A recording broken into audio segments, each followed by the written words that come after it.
दुनिया बारूद पर बैठी है। चिंगारी नहीं, अब लपटें दिख रही हैं। यूक्रेन से गाजा तक, ईरान से ताइवान तक जंग सिर्फ चल नहीं रही बल्कि आग की तरह फैल रही है। महाशक्तियां आमने सामने, कूटनीति पीछे, हथियार आगे हैं। आर्थिक संकट, तेल, धर्म और सत्ता, हर मोर्चे पर टकराव तैयार है।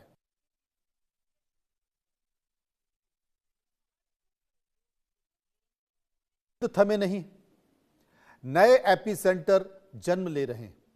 सवाल साफ है, क्या यह सब थर्ड वर्ल्ड वॉर की रिहर्सल है? क्या अब थर्ड वर्ल्ड वॉर होकर रहेगा? इसी के आज हम चर्चा करेंगे, विस्तार से समझने की कोशिश करेंगे। कुछ मेहमान मेरे साथ जुड़ रहे हैं, लेकिन उसके पहले हमने इस मसले पर सर्वे किया है, लोगों से राय जानी है। बहुत सारे लोगों की राय भी निकल कर आई है। लोग इस मसले पर क्या सोचते हैं वो हमने आपको दिखाने की कोशिश की। पहले सर्वे का सवाल आपके टीवी स्क्रीन पर, क्या थर्ड वर्ल्ड वॉर अब कोई नहीं रोक सकता है? आपकी राय लोगों से हमने पूछा। 25% लोगों ने कहा थर्ड वर्ल्ड वॉर नहीं होगी। 40% लोगों ने कहा थर्ड वर्ल्ड वॉर करवाएंगे और 22% लोगों ने कहा थर्ड वर्ल्ड वॉर केवल अफवाह है। 13% लोग कह रहे थे कि हम इस पर कुछ भी कहना नहीं चाहते। सर्वे का दूसरा सवाल, क्या ट्रंप और पुतिन की लड़ाई दुनिया को विश्व युद्ध में झोंक रही है? इस पर आपकी राय। 44% लोगों ने कहा हां, ट्रंप तानाशाह बनते जा रहे हैं। 27% लोगों ने कहा नहीं, ट्रंप विश्व युद्ध से बचेंगे। 25% लोगों ने कहा पुतिन ट्रंप की लड़ाई विश्व युद्ध करवा कर रहेगी और 4% लोग इस पर कुछ भी कहना नहीं चाहते थे। सर्वे का एक और सवाल, क्या दुनिया पर कब्जे की यह लड़ाई तीसरी महाशक्ति को पैदा करेगी? इस पर आपकी राय। 41% लोग कह रहे थे हां, भारत दुनिया को रास्ता दिखाएगा और 33% लोग कह रहे थे कि कोई और तीसरी महाशक्ति बन सकता है। 15% लोग कह रहे थे अमेरिका रूस का दौर अब खत्म हो गया है, कोई और उभर कर आएगा। 11% लोग इस मसले पर कुछ भी कहना नहीं चाहते थे या फिर मान लीजिए कि कंफ्यूज थे। चर्चा करेंगे, समझने की कोशिश करेंगे। मेजर जनरल रिटायर्ड सुधाकर जी जो कि डिफेंस एक्सपर्ट हैं मेरे साथ मौजूद हैं। आर्या सेवी सिंह जो कि ज्योतिषाचार्य हैं। सबसे पहले मैं सुधाकर जी के पास चलूंगा, उनसे जानने की कोशिश करूंगा। सुधाकर जी, ये जो तलखियां बढ़ रही हैं या कहें कि दुश्मनी बढ़ रही है और सारी महाशक्तियां एक दूसरे को आंखें दिखा रही हैं, एक दूसरे को जता रही हैं कि कौन बड़ा है और कौन छोटा, इस पूरी स्थिति को आप कैसे देखते हैं? क्योंकि रूस अमेरिका को आंखें दिखा रहा है, अमेरिका रूस को आंखें दिखा रहा है, चीन अपना खेल खेल रहा है, नॉर्थ कोरिया धमकी दे रहा है और इस बीच ट्रंप वेनेजुएला के बाद अब मैक्सिको पर हमला करने की तैयारी कर रहे हैं। आप कैसे देखते हैं? मनोज जी, सबसे पहले तहे दिल से धन्यवाद। जी। आपने मुझे आपके शो के लिए इनवाइट किया। मेरे डिस्टिंग्विश को पैनलिस्ट मैडम को बधाई हो जी। और शुभकामनाएं। जहाँ तक आपकी सवाल है, सवाल के उत्तर में मैं सिर्फ इतना ही कहूँगा कि इसको कहते हैं पॉलीसेंट्रिक कैरेक्टरिस्टिक्स। पॉलीसेंट्रिक कैरेक्टरिस्टिक्स को जब सब स्टडी करते हैं, ये मल्टीपोलैरिटी के तकरीबन बराबर होता है और हमारा ध्यान चला जाता है first and second world war की तरह। उस समय इसी तरह शिफ्टिंग अलायंसेस और ग्रुपिंग एंड रीग्रुपिंग की सिग्नेचर्स बहुत सामने देखने में मिला था। और इतने जल्दी, मिसाल के तौर पे जर्मनी और यूएसएसआर का एक एग्रीमेंट हुआ था, नो वॉर पैक्ट, देखते देखते ही चंद एक दिनों के अंदर वो चेंज करके रशिया के खिलाफ उन्होंने हमला शुरू कर दिया था। तो एक छोटा सा एग्जाम्पल है, इसी तरह बहुत सारे एग्जाम्पल हैं। उस समय अगर आप ध्यान देंगे कोई देशों के पास, मतलब विश्व में न्यूक्लियर हथियार था नहीं। न्यूक्लियर हथियार आने के बाद आज के दिन में 1 से 2, 2 से 4, अभी 9 देशों के पास न्यूक्लियर वेपन्स हैं। न्यूक्लियर हथियार ये नहीं कहता हूं कि एक ऑफेंसिव वेपन होता है, बल्कि एक डेटरेंट वेपन होता है। तो लड़ाई को रोकने के लिए काफी काफी कामयाबी हासिल किया है काफी हद तक। और ये करेगा भी। दूसरा पहलू ये है पर्सनालिटी। आप पर्सनालिटी अगर स्टडी करेंगे, Donald Trump as a person, अगर आप गहराई में जाएंगे, हालांकि अभी जो कर रहे हैं तो उल्टा साबित हो रहा है, हम्म। ये एक बिजनेसमैन है। ये लड़ाई से दूर रहने के लिए वादा किए थे, और देखा जाए तो ये लड़ाई की तरफ उनका पॉइंटर नहीं है। अगर लड़ाई होता है, short skirmishes, time bound, limited attack and back, कोई लंबा नहीं खींचने का इनका इरादा, जितना मैं समझता हूं, मेरा विचार है ये। हम्म। तीसरा चीज है, चाहे हम माने या ना माने, हम जानते हैं कि रशिया एक मजबूत पावर है, था।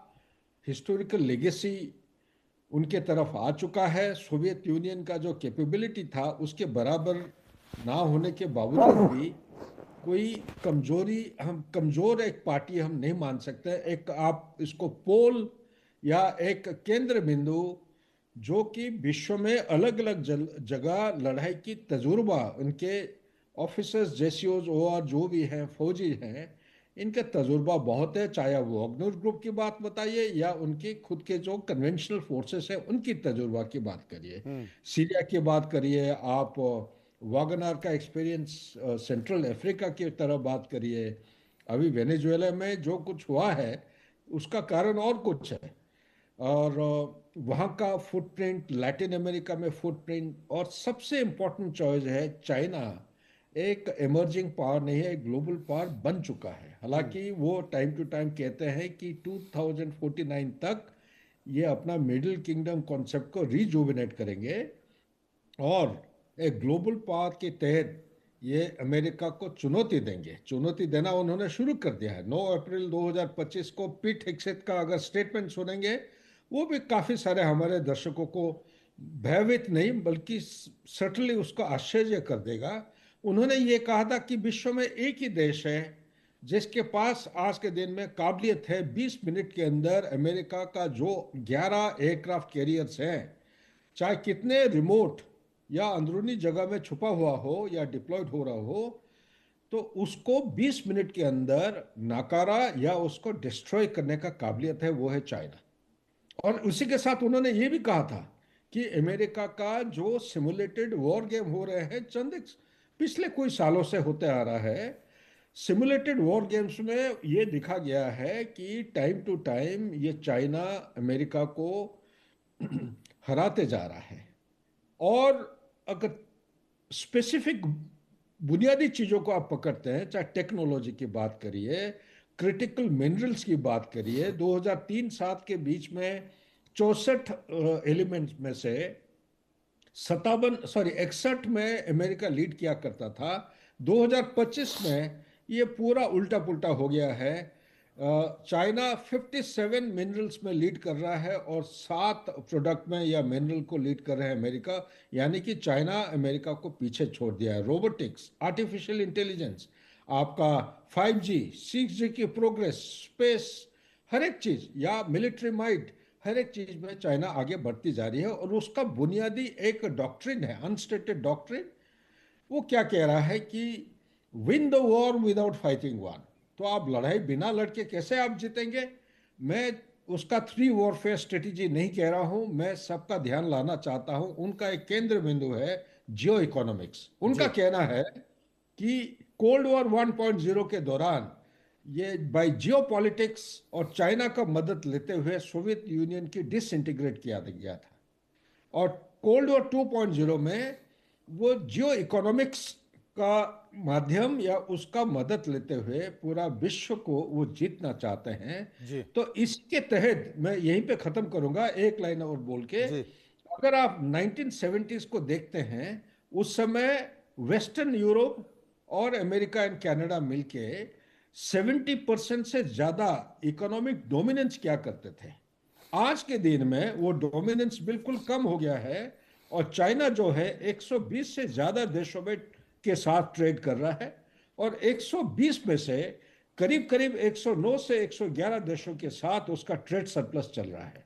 तो ऐसा उसमें यूएसए भी है, इंडिया भी है, बहुत सारे देश है, रशिया है, हर एक यूरोप के हर देश जो है वो ट्रेड डेफिसिट अनुभव लोग कर रहे हैं और उसको बदलने की बहुत कोशिश कर रहे हैं, लेकिन हो नहीं पा रहा है। जी तो ऐसा हालत में, हालांकि जगह जगह रीजनल कॉन्फ्लिक्ट्स होते रहेंगे, मुझे ये नहीं लग रहा है कि ये वर्ल्ड वॉर 3 जैसा, हम जिस जिस वक्फियत की लिहाज से हम अभी डिस्कशन कर रहे हैं कि वर्ल्ड वॉर 1, वर्ल्ड वॉर 2 जो कन्वेंशनल वॉर था, उस किस्म की लड़ाई शायद मेरे विचार के मुताबिक नहीं होगा, लेकिन एक hybrid form of war. Hybrid में क्या, आपका साइबर, इलेक्ट्रोमैग्नेटिक, ये जो डोमेन्स है, पहले लैंड सी एयर हुआ करता था, अभी 3 डोमेन और जुड़ गए हैं। जी जी एक है स्पेस, एक है इलेक्ट्रोमैग्नेटिक और साइबर। ये जो चीजें हैं, उसका माध्यम, जैसे वेनेजुएला में अटैक करने से पहले या कैप्चर करने से पहले उन्होंने साइबर की मदद लिया और इलेक्ट्रोमैग्नेटिक स्पेक्ट्रम का मदद लेते हुए सबसे पहले लाइट्स आउट या पावर सप्लाई को काटा उन्होंने। उसके बाद उनका जो सर्विलेंस प्लेटफॉर्म से उसको नाकारा किया बाय साइबर। उसके बाद उनका जो सीआईए मॉड्यूल्स और जो स्पेशल फोर्सेस मॉड्यूल्स हैं, वो ऑलरेडी पिछले 1 साल से उनको इंडोक्ट्रिनेट करने की कोशिश किए थे। कौन? जी उनके जो क्लोज गार्ड्स हैं, उसका जी 3 लेयर में गार्ड थे। हर एक गार्ड को उन्होंने इंसेंटिवाइज करके, चाहे ब्राइबिंग बोलिए या कुछ करिए, उनका फैमिली अभी यूएसए में है, वहां पे ऑलरेडी रेसिडेंट, उनको ग्रीन कार्ड होल्डर की तहत उनको ऑलरेडी सुविधा दिया जा रहा है। जी जी जी तो उनको एश्योरेंस देके, उनको दिल जीतने की कोशिश करके सीधा एकदम पेनिट्रेट किए थे उनके बेडरूम के अंदर। इस किस्म की जो नया एक रूप रंग ले रहा है, बिल्कुल इसको आपने न्यू सही कहा। लड़ाई। बिल्कुल आपने सही कहा सुधाकर जी, क्योंकि युद्ध के तरीके बदल गए हैं। भले ही वो जमीन से, समुद्र से और हवा से युद्ध ना हो, लेकिन दूसरे तरीके से युद्ध हो, लेकिन विकराल रूप सामने आ सकता है। मैं सेवी सिंह के पास चलूंगा। ज्योतिषाचार्य हैं, बहुत सारे साल कुछ ना कुछ कहते हैं। तमाम ऐसे लोग हैं जिन्होंने भविष्यवाणी का जिक्र किया है, बाबा बेंगा हो या नास्ट्राडामस हो। लेकिन 2026 क्या कहता है? क्योंकि अगर बाबा बेंगा की भविष्यवाणियां देखें, उनमें 2026 में कहा गया कि जो तीसरा विश्व युद्ध है उसकी शुरुआत यहां से होगी। इसके साथ साथ एक नई बात और कही गई है कि पहली बार इंसान और एलियन का आमना सामना होगा। क्या कहता है 26? अनम्यूट कर लीजिए, आपका ऑडियो नहीं आ रहा। जी। मैं अभी अपने फेलो पैनलिस्ट को सुन रही थी। मेजर जनरल सुधाकर जी ने बहुत अच्छे से जो हमारी देश की, विदेश की जो जियोपॉलिटिकल सिनेरियो है और जो डिफेंस क्षेत्र में हम लोग आगे बढ़ रहे हैं, तरक्की कर रहे हैं और क्या-क्या हमें प्रॉब्लम्स फेस करनी पड़ती हैं, वो उन्होंने बहुत अच्छे से अभी एक्सप्लेन किया दर्शकों को। But because I am a practising astrologer, तो अगर हम थोड़ी-सी ग्रहों की दशाओं को समझते हैं, जब हम वर्ल्ड वॉर की बात कर रहे हैं, बार-बार अगर ये ज़िक्र उठ रहा है, तो देखिए जब वर्ल्ड वॉर 1 हुआ था, जो कि 1914 टू 1918 के स्पैन के बीच में था, उस समय की अगर हम ग्रहों की दशाओं को समझते हैं, तो देवगुरु बृहस्पति उस समय भी रेट्रो और अतिचारी चल रहे थे, और साथ के साथ में स्वाति नक्षत्र में राहु जो है, जो उनका अपना स्व नक्षत्र है, उसमें गोचर कर रहे थे, और शनि अगेन जो है, ये भी अगर हम बात करते हैं तो रेट्रो में थे। अभी हम अगर बात करते हैं अगेन, अगर हम विश्व वर्ल्ड वॉर 2 की अगर हम बात करते हैं, तो वर्ल्ड वॉर 2 में भी आपने देखा होगा कि यही सिमिलर सिनेरियोज जो थे, जुपिटर जो थे वो अतिचारी मूवमेंट में ट्रांजिट कर रहे थे, राहु जो थे वो भी अपने स्व नक्षत्र में ही ट्रांजिट कर रहे थे, राहु के ही नक्षत्र में। और अब 2026 में 2025 से अगर हम देखते हैं, तो देवगुरु बृहस्पति जो है वो अतिचारी चल रहे हैं, इस समय के दौरान रेट्रो चल रहे हैं, मार्च तक रेट्रो रहने वाले हैं, और राहु अपने ही नक्षत्र शतभिषा में नक्षत्र जो है उसमें भ्रमण कर रहा है। और शनि की भी जो स्थिति है अगर हम देखें, तो मीन राशि में ट्रांजिट कर रहे हैं। मीन राशि में जब शनि का गोचर होता है, तो एक तरीके से मास डिसरप्शन जिसे हम कहते हैं, उसे दर्शाता है। अब ये सभी ग्रहों के कॉम्बिनेशंस को अगर समझते हैं हम, तो हाँ बिल्कुल ये एक ना एक इंडिकेशन जरूर है जहां पे ये दिखाता है कि युद्ध की स्थितियां जो हैं वो बनती हुई देश विदेश में नजर आएंगी। पहले के ज़माने में और आज के ज़माने में काफ़ी सारे फ़र्क हैं, जैसे कि अभी जो मेरे पैनलिस्ट हैं वो बता रहे थे कि अब जो लड़ाई है वो सिर्फ थल की, भूमि की, जल की नहीं रह गई है, वायु की नहीं रह गई है, अब उसमें और काफ़ी सारी चीज़ें, साइबर, स्पेस, इलेक्ट्रोमैग्नेटिक फील्ड्स, ये सारी चीज़ें जो हैं ये अब जुड़ गई हैं उसमें।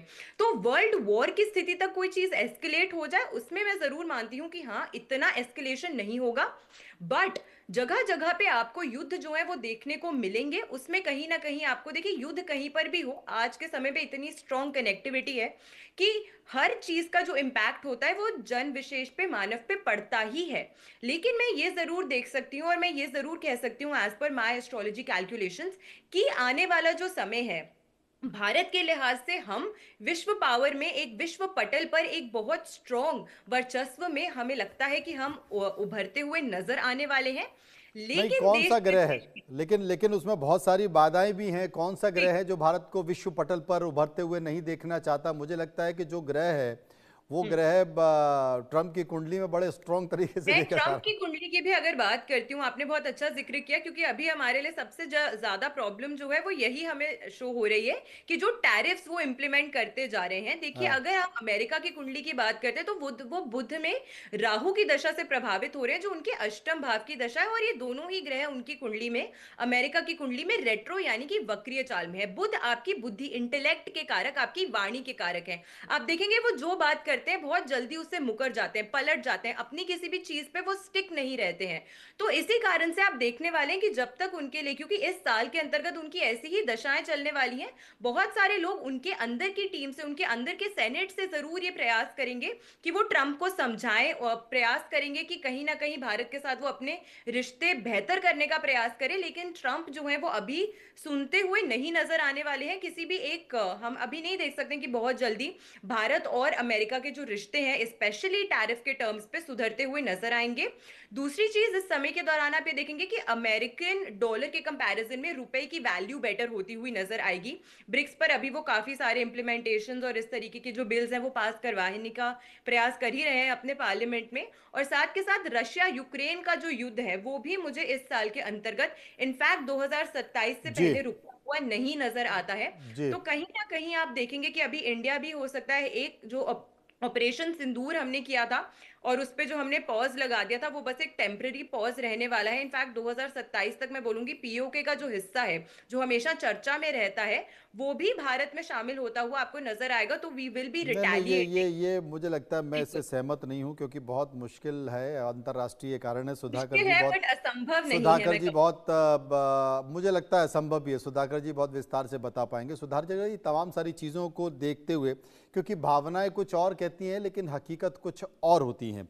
निश्चित तौर पर राष्ट्र प्रेम की भावना से ओतप्रोत होते हैं तो आपको लगता है होना ही चाहिए, लेकिन बहुत सारे अंतर्राष्ट्रीय कारण हैं। तमाम जितने भी डिफेंस एक्सपर्ट हैं वो ऑपरेशन सिंदूर में भी ये बोल रहे थे कि भाई क्यों रोक दिया गया, एक बार ठीक से जवाब दे दिया जाता, कम से कम पाकिस्तान को जवाब मिल जाता। लेकिन वहां भी तमाम ऐसे कारण निकल कर आ गए कि ये सब होना पड़ा।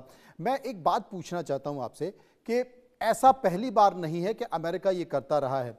अमेरिका पहले से इस तरह की दादागिरियां करता रहा है, लेकिन अब वक्त बदल गया। अब और जो बहुत सारी शक्तियां हैं, कई और देश मजबूत हो गए हैं, अपने बड़े रूप में निकल कर आ गए। भारत में भी उसमें भी एक है, हालांकि अब भी विकसित देशों में वो गिना जाता है। लेकिन अब रशिया, चाइना और भारत, अभी हाल ही में तीनों की एक बैठक हुई जिसके बाद ट्रंप तिलमिला गए, उनके चेहरे पर शिकन आ गया और उसके बाद वो बौखलाहट भी उनके दिखाई दी है। ईरान को लेकर कह रहे हैं कि अगर आपने हमला किया प्रदर्शनकारियों पर तो आपके हाथ काट देंगे। वेनेजुएला के राष्ट्रपति को आप उठा लाए, मैक्सिको पर हमला करने की धमकी दे रहे हैं। क्या अंतर्राष्ट्रीय समुदाय या अंतर्राष्ट्रीय मंच या संयुक्त राष्ट्र का जो चार्टर है, इसका लगातार उल्लंघन होते हुए तमाम देश देखेंगे पिछले दशकों की तरह, या इसमें कोई वाकई विरोधाभास नजर आएगा? सवाल मेरे से या मैडम जी से आप ही पूछ से, रहे सुधाकर जी आप ही से। हैं? अच्छा, ओके। नहीं, बहुत अच्छा सवाल आपने किया है मनोज जी। जी, मैं आपको बधाई देना चाहता जी हूँ। Thank you. उसके जवाब मैं सिर्फ संक्षेप में इतना ही कहूंगा, अगर उसके बाद टाइम है उसको मैं थोड़ा विस्तार में बोलने की जी कोशिश प्लीज। करूंगा। सबसे पहले, अभी जो भी कुछ हो रहा है विश्व में, जो कॉमन चैलेंजेस हैं उसके ऊपर किसी का ध्यान नहीं है। कॉमन चैलेंजेस है टेररिज्म, क्लाइमेट चेंज, पैंडेमिक, है ना, ये टैरिफ ट्रेड वॉर जो चल रहा है, ये दिस इज अ चैलेंज, इसको देखना पड़ेगा।